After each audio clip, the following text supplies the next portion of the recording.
I have a little bit of a contentious talk title. Of course, this was work done in partnership with Eric Lehman, who's a PhD student at MIT, and he was the one who proposed the slightly salesy title of "Do we still need clinical large language models?" And so I will definitely spoil the question as we go. Before I start, I want to kind of set the stage for what's in a clinical note. I think this is a very interesting area to work in. So almost all of medicine ends up involving some kind of clinical note, and it really is the mechanism through which providers communicate amongst each other, through which providers communicate with patients, and there really is a ton of rich information in these notes. So let's look at this one, which is a radiology report. You can see there's a lot of unique aspects of clinical notes. So the first one is that there's a lot of domain-specific jargon. So you have terminology which is not present in the general domain. You have things like delirium, you have things like intracranial hemorrhage, and so on and so forth. These are terms which have specific meaning in a medical context, which you wouldn't really see in a general domain. You can also see that certain words change meaning in the medical context. So the term unremarkable is something that we might use pejoratively in common language, but in a radiology report, it really means that there's nothing wrong here, this is normal physiology. So words also slightly shift their meaning when you move into the medical domain, a sort of unique word sense disambiguation problem, which has historically been fairly difficult to deal with and is still a challenge now. So that's kind of number one, is this sort of change in terminology and unique medical terminology. The second one is that there's a lot of weird stuff that goes on with medical notes, and here it's just highlighted by the fact that format really matters, and a lot of these medical notes actually end up being very templated. So it's sort of compressed here, but you can see there's some words in all caps: final report, clinical indication, technique, comparison, findings, and then there would be an impression. There's a lot of templating, there's a lot of formatting, and this is all structured and typically not strongly controlled by the provider, but ever present. So you end up with this interesting situation where a lot of the text isn't really free form. There's a lot of structure in it, which is easy to regurgitate in a lot of ways, and so historically that has also caused issues because your models can sort of collapse on these ever-present terms and so on and so forth. And then, of course, you get lots and lots of acronyms. So radiology reports tend to be pretty good, and this is an example of one. CT is a computed tomography. It's kind of an easy acronym, but you get all sorts of different acronyms, and these acronyms mean different things in different contexts. So for example, if I talk to you about an MAP, I might mean a mean arterial pressure. I might also mean a mean airway pressure. It really depends on the context. So again, you have a lot of dense information put into a note. The less sort of templated the note, the more of these acronyms and word-sensitive disambiguation problems you run into.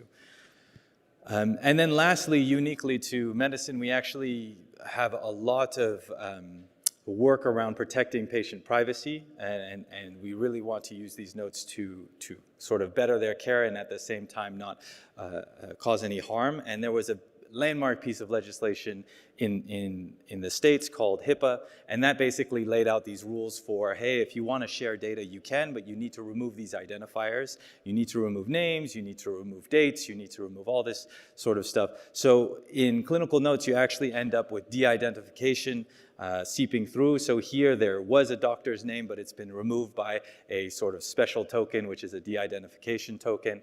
And so you'll run across this in many varied ways, because each sort of hospital who has de-identified the notes might have taken a different approach to remove it. So you get these sort of post-processing effects on the notes as well. So that's the what is a clinical note. I do always like to say, why do clinical NLP? Aside from the fact that, oh, let's just do NLP everywhere and everything is language and just put a BERT on everything, as I used to say. No, I was really inspired when I was doing my PhD a while ago by Bill Noss, and he wrote this article, which is really great. He tells the story of basically the first time he was the one in charge. So he came into a room Saturday morning, really early in the morning, and there was a woman there, and she was septic, and she was decompensating, and she was doing very poorly. And he basically tells the story of how he had to very quickly parse this medical record and try and figure out what was going on with this woman, what was wrong, so that he could give her the appropriate treatment. And he didn't succeed. You know, he tried. He ordered fluids, which is correct. That's what you would do with a septic patient.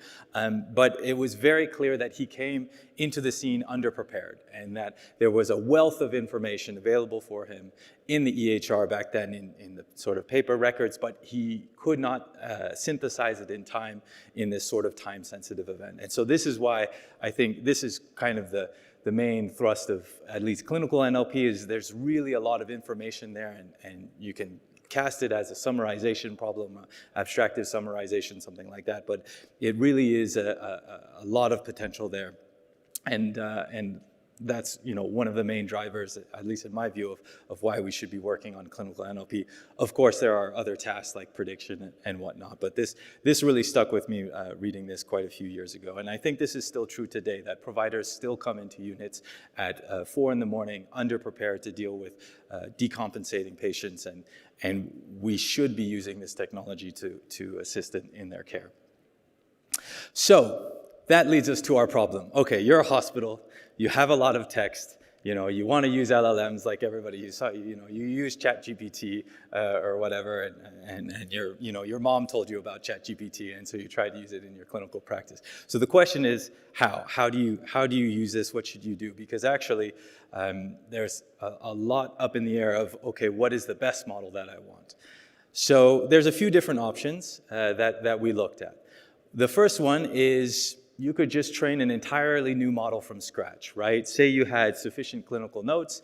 Many hospitals have historical notes buried in their EHR. It's obviously very difficult to extract for various reasons, but they have the notes, and you could imagine training a model from scratch using your knowledge of how to do that, and then fine-tune it to the task that you're interested in and see how it does. So that's sort of option one. If you have sufficient notes, I think that's a very reasonable option. Option two would be, well, actually, there are all these general domain models that exist, right? There's PubMed BERT, there's GPT 3.5, there's OPT, NeoX, and all these different models, NeoJ.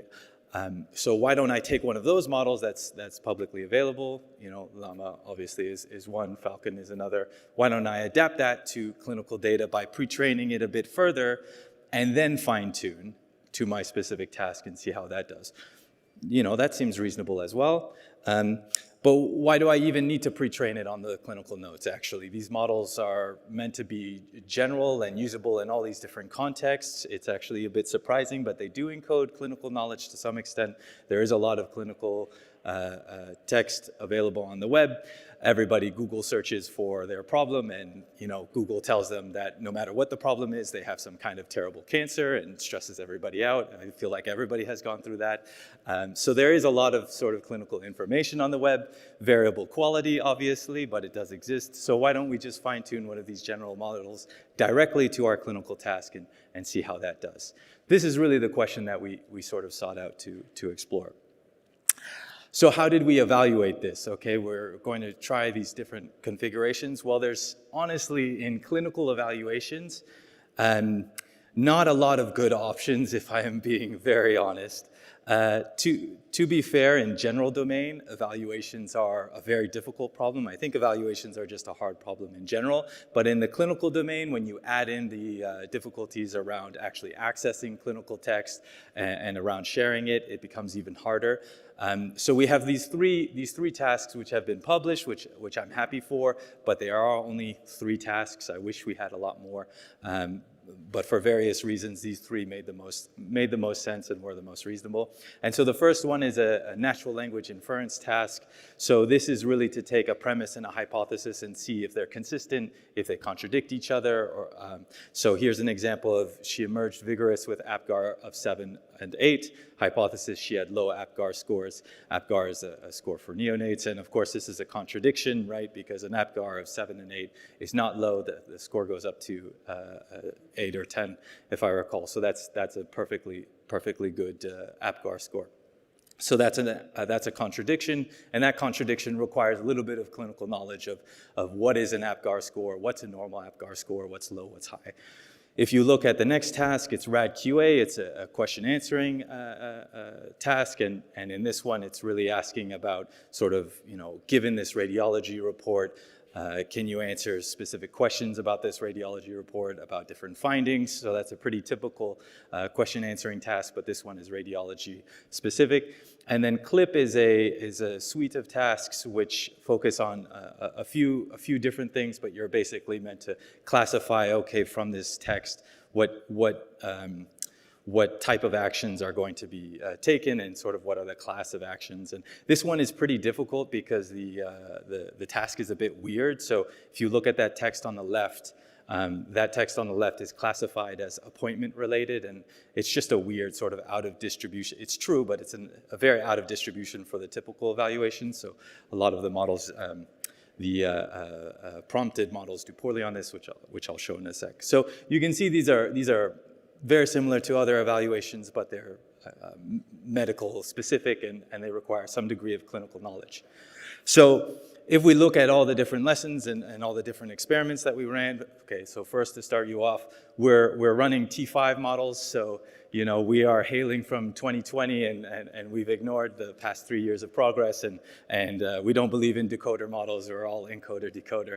Actually, T5 is a pretty amazing model. I think it's really underappreciated, even though it's a few years old. It's extremely competitive with many models. And if you sort of do the mental math of the doing an equivalent parameter account between the sort of encoder-decoder model and the decoder only, then these models actually end up being quite competitive. So it's just an interesting observation that we've all sort of coalesced around decoder-only models, even though encoder-decoders seem to have done really well, and maybe that's because they're harder to train, honestly. But at this size, I think we managed to train them pretty well. We followed the T5 manual to the T. I'm sorry, I had to. So we're basically from scratch training a T5 on a set of clinical text. We have around 2 billion tokens of clinical text from a medical data set that I helped publish. It's all de-identified text. It's all publicly available. Any one of you would be able to access it after you applied. It takes about a week. So you can access this clinical text, which is very unusual. And if you're super interested in that, then just talk to me. I'm happy to explain it more. And so we train a T5 model on this clinical text and compare it to the original T5 model. And we do this for a 220 million parameter model and a 770 million parameter model. These are actually pretty competitive. There was a Nature paper published 5 days ago, and their model size, I think, was 100 million. So these are pretty, for clinical space, we always lag a little bit behind, so in the clinical space, 100 million is still big to us. We haven't quite got to the 50 billion point yet, but we'll get there. So the results that we find across these sort of evaluations are that basically from scratch, the clinical model is outperforming its general domain counterpart. That's great. That if we, with 2 billion tokens of training and these size models, we're consistently sort of getting better performance for our models trained from scratch, which is great, which is what we would hope for because we've really trained it to work on these tasks. Interestingly, we actually do worse when we try and transfer the T5 model over. So the model from trained from scratch is doing better than the model where we took a pre-trained checkpoint and then we fine-tuned it further on. Sort of domain adaptive pre-training is what it's called, where you sort of continue the training on your clinical text that it's never seen before. So that model actually did worse than just training from scratch, matching sort of flops. And similarly, that we also found that the smaller clinical T5 did a lot better than the general domain T5. So if you look at the performance of our much smaller model, it's actually doing better than the larger T5 across the board. And so this is, important. A, you're doing better, and B, you're being a lot more efficient with your model, and you can clearly run more inference if you do it this way. Yes. However, this doesn't hold, all the way to the end. So if you compare to a 3 billion parameter model, the T5XL that was released, I would say that this 3 billion parameter model is definitely doing better than our sort of base 220 million parameter clinical T5. So, scaling it up, eventually there's still some promise in these sort of general text models. And if we trained a bigger model than with more clinical text, then I'm sure we would start to surpass this as well. So it's not a hard and fast rule that for sure this 220 million model is better than everything else. Just for reference to kind of anchor you, the evaluation of GPT-4 on MedNLI in a sort of a zero-shot and few-shot context is around 0.86. So this T5XL is doing better than this fine-tuned T5XL is doing better than a sort of prompted GPT-4. So these models are still pretty competitive with some of the state-of-the-art. So then that kind of brings me to the fourth option, which is raised, where let's just prompt models. Let's not do any of this fine-tuning. This fine-tuning stuff is very difficult, and overall is actually pretty consistent with what other folks are finding, that fine-tuning these models is still really worth it, at least for these tasks, that prompting is not really getting us the performance that we want.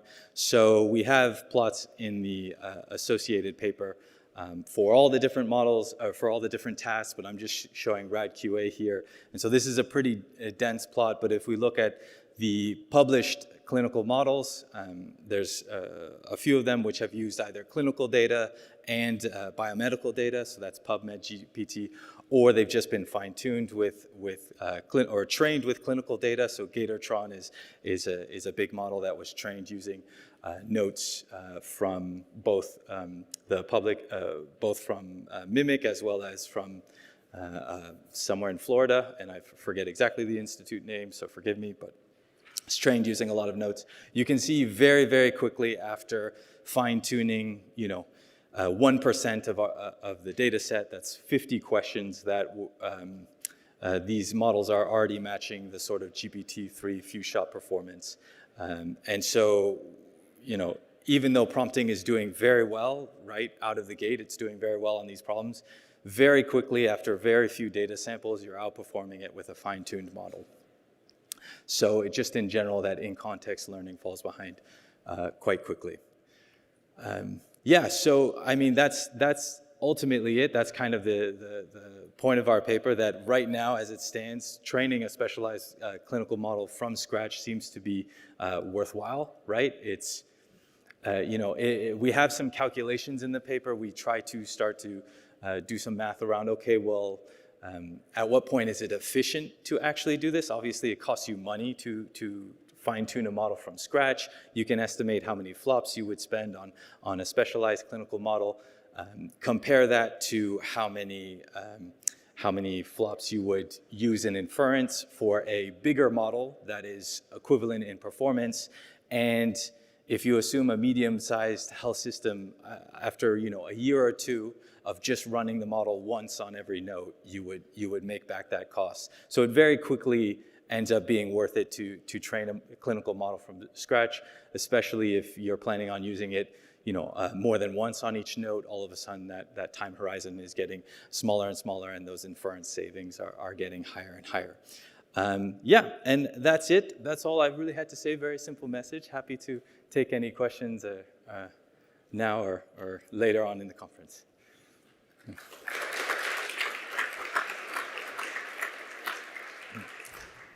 Thank you so much, Dr. Johnson, Yeah. for your great presentation. And we have two mic runners. So yeah. Hello, thank you for the presentation. Sort of a non-technical question, general curiosity. How open are hospitals to providing their data for training, or like open to building these types of models for their medical notes?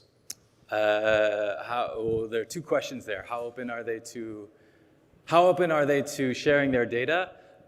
Very easy answer. How much money do you have?